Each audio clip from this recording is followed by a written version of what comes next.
From the Astrodome in Houston, Texas, it's soccer between the Philadelphia Fury and the Houston Hurricane. Hello there, everybody. This is Al Meltzer along with Walt Chesowitz. All right, let's take a look at the starting lineups for tonight's game. And goal, that's it, Bob Rigby. And oh, is that a story? And we'll tell it to you as the game progresses. Go ahead with the defenders. Okay, defenders Brooks Kreider, Nicky Nikolic will do the sweeping. John Dempsey will stop, and Fran O'Brien will play the left side of the back players. Midfielders, Richie Reese, Dick Lukic, and Peter Menino. And up front, they'll go with Miro Djordjevic, Frank Worthington, and David Robb. I think Miro will be withdrawn as a fourth midfielder. Bob Rigby in goal, who just joined the team after being purchased from Los Angeles after he had been sold to Tulsa. Tulsa sold him back to Los Angeles after Colin Bolton was acquired, and all kinds of things were going on. And so Rigby came here tonight. Didn't think he was scheduled to be our halftime guest, and suddenly we find him in goal, just outside the box. And Rigby. We'll talk about being a goalkeeper on a team after you've just joined it a few hours earlier. Here's the kick. And goal! I think what Bobby should have done, maybe box it rather than try to catch it, and it's in the net, and it's a bad start for Bobby. This team, the Fury, has been able to beat good clubs. I mean, really good clubs in the league, including, of course, the Tampa Bay Bucks and the Detroit Express, clubs like that, and yet can't win on the road with their own 9 and now down 1-0 right here in the opening moments of the game, minute 21 seconds in. These are very difficult corner kicks to defend against. Morales, who's a Latin American player from Argentina, they have a good ability to bend the ball. They call it banana kicks, and it's like a curveball in baseball, and it really causes a lot of problems for goalkeepers. Goal! And there it is. I don't know who got a head on it. Let's see. Muscovy, maybe not. No. Anderson on the wing. Bertle's going to get a shot. No, he isn't. Oh, that's well done by Nikolic. He saved the goal for sure. Morales, shot on and over the crossbar. No. I haven't lost a game on Monday yet. Madison Russell shot on, score! Russell with 30 seconds to go gets what might be the clincher. Yeah, that's a critical goal, and it's a nice combination play. It's time now for the NASL Goal of the Week, brought to you by Budweiser, the king of beers.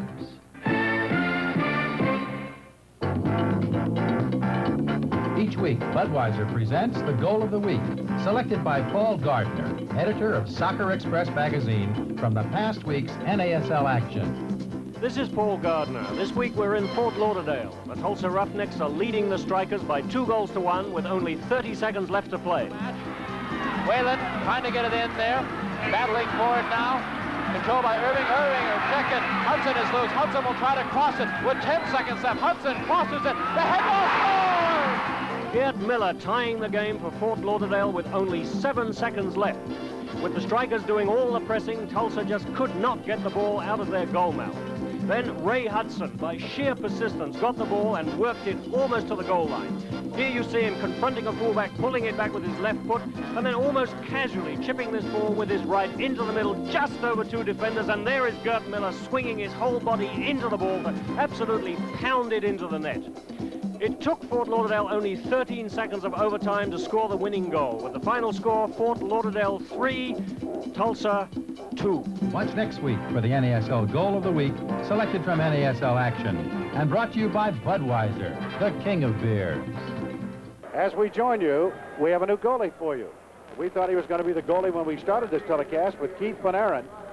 1.66 goals against average coming into the game tonight. I'll tell you what's happened, though. There's some adjustments and changes. I can see that the Fury's coming up very high and they're pressuring the ball immediately, so they're trying to get some goals early. They're going to gamble, and if it doesn't, you know what happens at the other end, something like right here. Man is wide open. Shot and a score immediately by number 6, Hutscovy. I'll tell you, You when gamble things up on go top wrong, and you do it in the back line, and there's no one there to stop him. That'll be the night that you get the jerseys we showed you at halftime, and a special feature of the Special Olympics at halftime. Tickets on the Fury office are called 755-5400. July 18, the Minnesota kicks, and he couldn't get to it. Hammond beat him to the ball. David Robb off on the wing to Worthington. Worthington. unlucky again, but well done. Hutscovy. And Van Aaron makes the save. And here's Jim McEwen. He hails from the Trenton area. Menino's going to get a shot on. Take it, Peter. Centers. O'Brien. And Hammond makes the good save. I got something to show you. You see, Brent O'Brien, number 3? Well, let's show you what he just did about 10 seconds ago. And look at this. David Robb on the left side pulls the ball back. Worthington sets it up, and Fran O'Brien with his left foot drives one in the upper corner, and it's a good goal, a great combination all around, so it's 4-1. But they're banging around the area. 16 shots on goal, and they trail 4-1. 5. I had to David Robb. Here comes Robb. Yes! That is good. Goal. Again. 4-2. Nice David play. Robb. I think O'Brien got his second goal of the night. 4-2, and it's a war now because we still have 21 minutes. Philadelphia has the momentum, and as they exemplify themselves in Tulsa, second half they came back and fought very hard. So hopefully something will happen. It's still in the 21 minutes. Here now we have Weibold coming in, and Tom Weibold from Rider College, again from the Trenton area. Oh, well done by Keith Van Aaron. Kept in play by Lukic. Into the box. Worthington. Great shot. No. Why? Or to stop. Van Aaron. Good save. The final scheduled Saturday, August 4, immediately preceding the Fury Portland Timbers game at the Vet. O'Brien trying for his third. And oh, he should have taken Hammond it earlier. save. Wanted to dribble the keeper. All right, here you go. Oh, good move. Good move by Van Aaron. It's been 2 halves of soccer, unfortunately. You got to play both halves, and that's the way it goes, and the game is over. Final score, the Houston Hurricanes 4 and the Philadelphia Fury 2.